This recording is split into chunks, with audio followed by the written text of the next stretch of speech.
Hello everyone, I'm Wyatt Andrews, CBS News in Washington, and welcome to Washington Unplugged on this Tuesday after Christmas. In the wake of that attempted bombing on Christmas Day of a Northwest flight into Detroit, President Obama has promised to tighten security and beef up the screening process at both domestic and international airports. But how exactly is that working? Is the system still vulnerable? And what does that mean for the president and Democrats politically? I'm joined today by the Washington Post's Carrie Johnson and over at Politico, Josh Gerstein, to discuss all of this. But let's start, please, with Carrie. Carrie, I think for the audience, let's remind everyone how this would-be attack was supposed to take place. What was his plan? Well, it involved a Nigerian student who came from a very wealthy family, a very westernized in many ways family, who flew from Nigeria through an Amsterdam airport into Detroit. And as the plane was descending to land in Detroit, he apparently went to the restroom, according to the FBI, stayed in the restroom for about 20 minutes. When he returned to his seat, which was near a window, 19A, and he put a blanket over himself and appeared to try to detonate some explosives he had hidden in his underwear, in a compartment, a plastic compartment in his underwear. Something went awry. A syringe. There was a chemical-laden syringe that was supposed to serve as the detonating device, and something went slightly wrong. The FBI and federal investigators still trying to figure out what that was. If he had done this properly, and I take it that this was some sort of detonation chemical shoved into the inert chemical, all of which he had hidden on his person, I suppose. And would this explosion, had it worked, been large enough to take down the plane? It certainly would have been large enough, sources told us today, to blow a hole in the plane. And he was sitting kind of near the fuel tank in a window seat.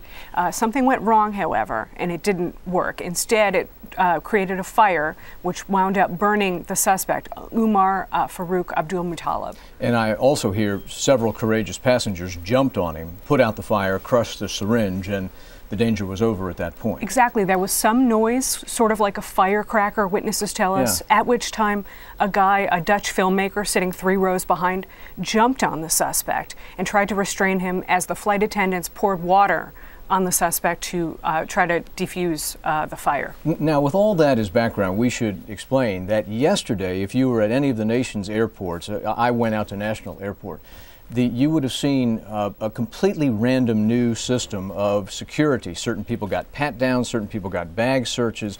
On international incoming flights, people were all over the map. Some were told they couldn't have 2 carry-ons. Some people got patted down not only outside of screening, but also just before the gate.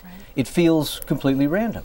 It does feel completely random, and Homeland Security and TSA officials are not telling us exactly what they're doing because they say it would foil the security measures they're taking. That said, passengers are reporting very uneven security checks to this point. Pilots may be relaxing some of the rules on their own for the comfort of passengers in the air. And people are very befuddled that on an incident after Christmas Day, one day after this bomb plot, there was no air marshal on the plane. The same flight from Amsterdam to Detroit, and there was an incident. It turned out to be nothing other than a sick passenger, but it surprised people very much that there was no marshal on that flight. But Carrie, let's talk about something that we don't often want to admit. We go through x-ray machines, all of us. Some of us are picked for the swabbing on our carry-on bags, and that's all about explosives. But do we really have machines for all the mass of all travelers? Do these machines, the x-ray machines, detect explosives? For the most part, the machines in regular use would not detect plastic-based explosives.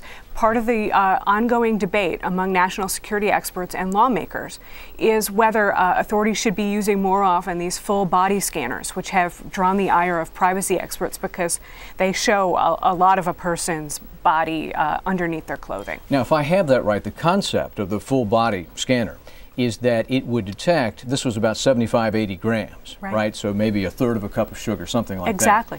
And so that's a bulge that tucked inside someone's clothes that a full body scanner would detect.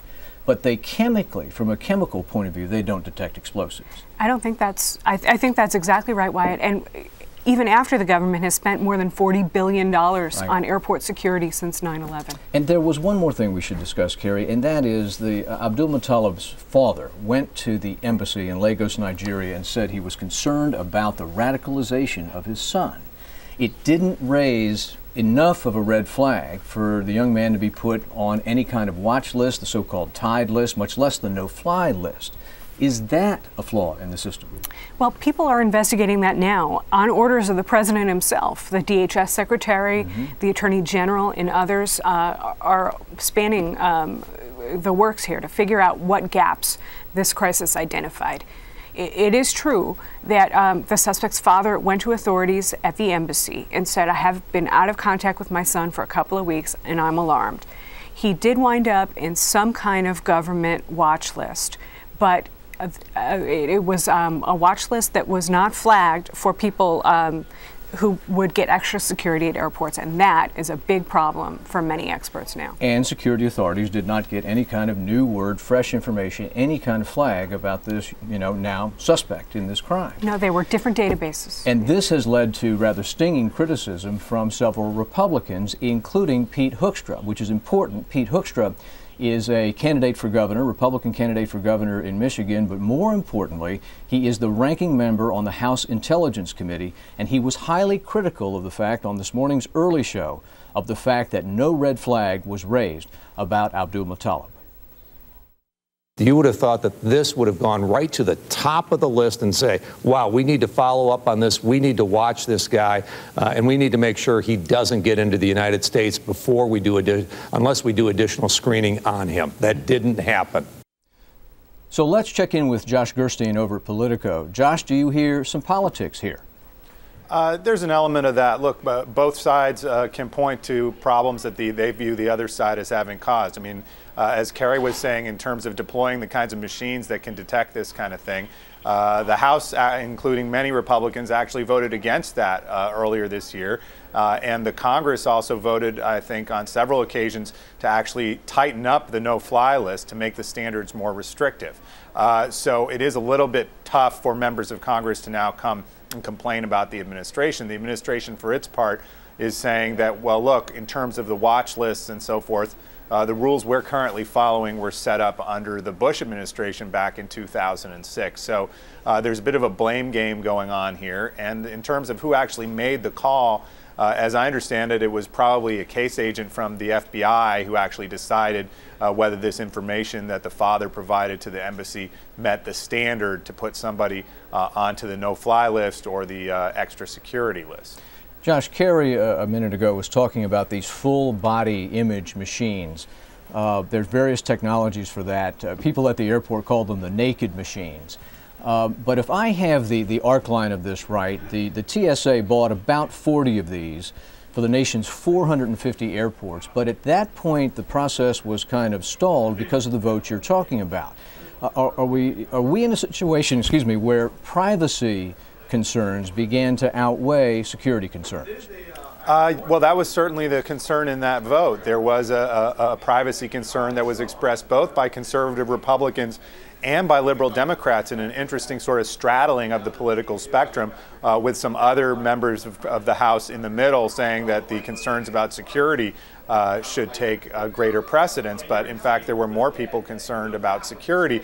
But my understanding is that the plan for the TSA was to have about 400 of these machines on hand by the end of the year this year, and to move to a full deployment across the entire airport system with about 850 machines by 2014, about 3 or 4 years from now. And one thing the Obama administration is looking at is moving up that timetable and getting those machines rolled out sooner. So, I mean, just to be clear, do you foresee the House vote that essentially banned new deployments? Do you think that's going to be reviewed?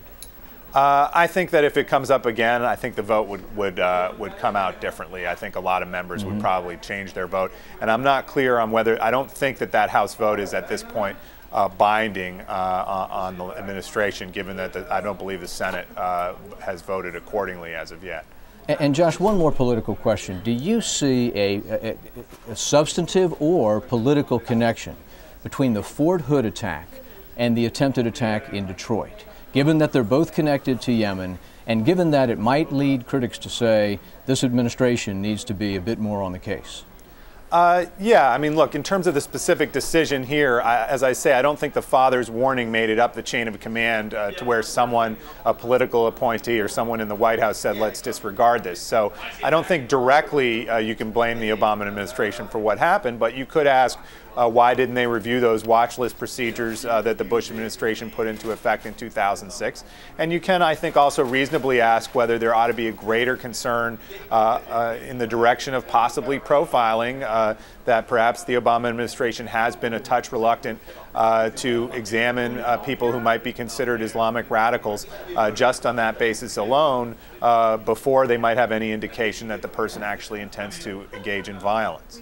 Josh, thanks. Let's give the last quick word to Carrie. Carrie, I'm interested. Is there a Yemeni connection here? There appears to be. This is still a source of investigation for the FBI across multiple countries. But we're hearing that the suspect, the Nigerian suspect on the Christmas Day bombings, may have had contact with several Yemeni clerics, electronic communications or otherwise, which would mirror some of the contacts that the alleged Fort Hood shooter, Major Nidal Hassan, had as well in the months before his shooting rampage. All right, Carrie Johnson from the Washington Post, thank you very much. Josh Gerstein from Politico, appreciate your time today. And thank all the rest of you for watching Washington Unplugged today. You can find us here tomorrow at cbsnews.com. I'm Wyatt Andrews, CBS News, Washington.